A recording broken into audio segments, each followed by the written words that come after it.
हालिया बरसों में सीपैक के तहत चीन और पाकिस्तान के दरमियान अवामी तबादले करीब से करीब तर होते जा रहे हैं। इस्लामाबाद में चीनी नौजवानों का एक ऐसा ग्रुप मौजूद है जो मकामी लोगों के फलाह बहबूद से वाबस्ता कामों के लिए पुरजोश है। ईद उल अजहा की आमद के मौके पर ये चीनी नौजवान आजकल इस्लामाबाद में चैरिटेबल एक्टिविटीज़ में मसरूफ नज़र आए हैं। चाइना पाक यूथ एक्सचेंज कम्युनिटी साल 2013 में कायम हुई थी। चाइना पाक यूथ एक्सचेंज कम्युनिटी के सेक्रेटरी जनरल ली चियांग के मुताबिक यहाँ रज़ाकाराना काम करने का मकसद पाकिस्तानी दोस्तों की मोहब्बत और मदद का बदला चुकाना है। 因为我们这个中巴青年交流小组前身呢，我们都是由一些留巴的学生 इब्तिदा में China Pakistan youth exchange community के अरकान पाकिस्तान में ज़ेर तालीम चीनी तालिब इल्म थे। हमने क्यों ये ग्रुप कायम किया? क्योंकि जब हम पाकिस्तान पहुँचे तो पाकिस्तानी दोस्तों ने हम चीनी तालिब इल्मों को बहुत ज़्यादा मदद फराहम की, चाहे स्कूल में हो या किसी भी जगह पर। पाकिस्तानी अवाम का रवैया हमारे साथ अच्छा रहा। जब हमें मुश्किलात का सामना करना पड़ता है तो वो बगैर किसी हिचकिचाहट के हमारी मदद करते हैं। इनकी दोस्ती और मोहब्बत का शुक्रिया अदा करने के लिए हमने ये ग्रुप कायम किया और रज़ाकाराना खिदमात सर अंजाम दे रहे हैं। गुज़िश्ता 10 सालों से ये चीनी नौजवान तसलसल के साथ मकामी बाशिंदों को रज़ाकाराना खिदमात फराहम कर रहे हैं। ये नौजवान इस्लामाबाद में यतीमों का ख्याल रखने के साथ ईद उल अजहा जैसे अहम मौक़ों पर मकामी गरीब बाशिंदों को मुआशी भी अतिया करते हैं। मैंने 2018 में China Pakistan youth exchange community में शिरकत इख्तियार की।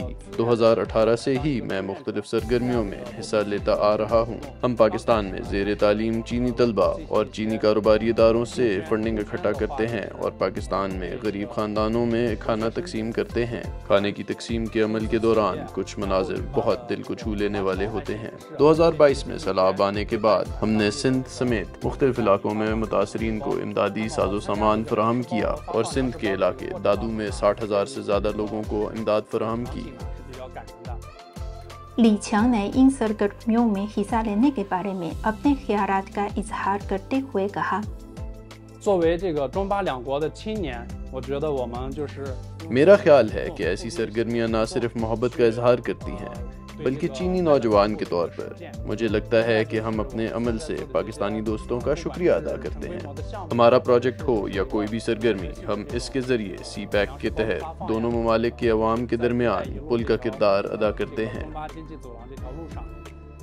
आइकोश स्मॉल होम की पाकिस्तानी सरबराह डॉक्टर सोबिया ने रज़ाकाराना खिदमात के लिए चीनी नौजवानों के जोश व जज्बात को बहुत सराहा है।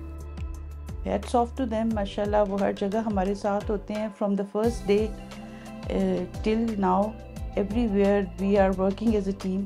हम लोग एक ऐसा बिल्कुल महसूस नहीं होता कि पाकिस्तानी और चाइनीज़ बच्चे जो हैं वो सेपरेटली हैं। मतलब हमारी साइड से भी यंग बच्चे हैं जो हमारे पूरे स्टाफ में, और इनकी साइड से भी all youth, and even the barrier of language they are working like you can not जज कि they have such a good understanding. हमें उम्मीद है कि चीन बा इक्तिसादी रहदारी के आला मियार की तरक्की के साथ चीन और पाकिस्तान के दरमियान अवामी तबादले में मज़ीद गहराई आएगी।